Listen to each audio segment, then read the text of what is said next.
Rewind to before the general election, and there was one phrase that was probably heard from George Osborne more than any other. No prizes for guessing which, but today the Chancellor is less concerned with building the Northern Powerhouse and instead just building houses. This development in Morley is exactly the kind of brownfield site that the government want to build on more, as identified in Friday's productivity plan, which stated that they'd be taking tougher action to ensure that local authorities are making land available for housing. Off the back of last week's budget, though, with cuts to welfare set to affect thousands of families in Leeds and the electrification of the Trans-Pennine railway line being suspended, some are questioning whether or not Mr Osborne will follow through with what was promised. Mr Osborne, Leeds, of course, key in your northern powerhouse.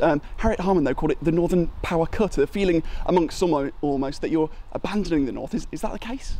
The north is absolutely central to the budget.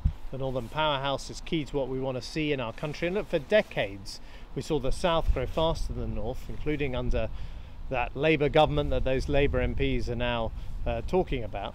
What I want to see is a reversal. I want to see the jobs, the activity, the building happening here in the north. It is starting. You're seeing the jobs created here in the Leeds area, but we can go further by investing in the transport, getting the homes built, making sure we've got strong local MPs. Here in Morley, we've now got a fantastic, strong local MP in Andrew Jenkins. And I want to see another step, which is elected mayors for areas like Leeds and the surrounding authorities. That's what great cities like Paris and Barcelona and London have. Why not here in West Yorkshire? Then you've got the power and the accountability to build that Northern Powerhouse.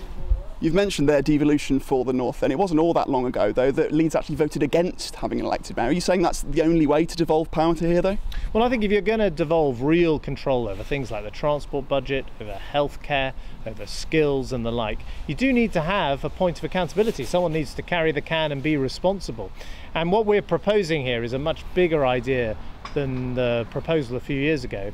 Then we were talking about a mayor just in the Leeds area with no greater powers than what the council had.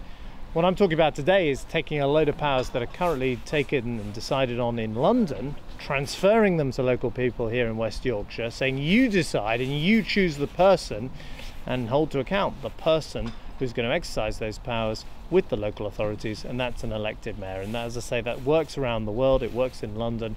It's part of building up the cities of the north, and no better place than Leeds to see that take forward. The political landscape of our city has of course already changed significantly after this year's election.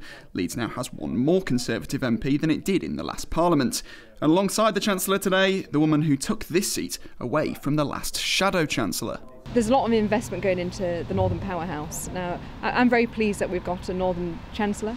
He's got a Northern constituency in George Osborne, and he really does understand that we need investment. It's about rebalancing the economy, investing in infrastructure, and also investing in skills.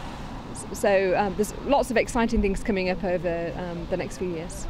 In years to come, that one buzz phrase might be what George Osborne is best known for from his time as Chancellor. He might hope, though, that he's better at laying the foundations for a stronger northern economy than he is at laying bricks. That's backwards.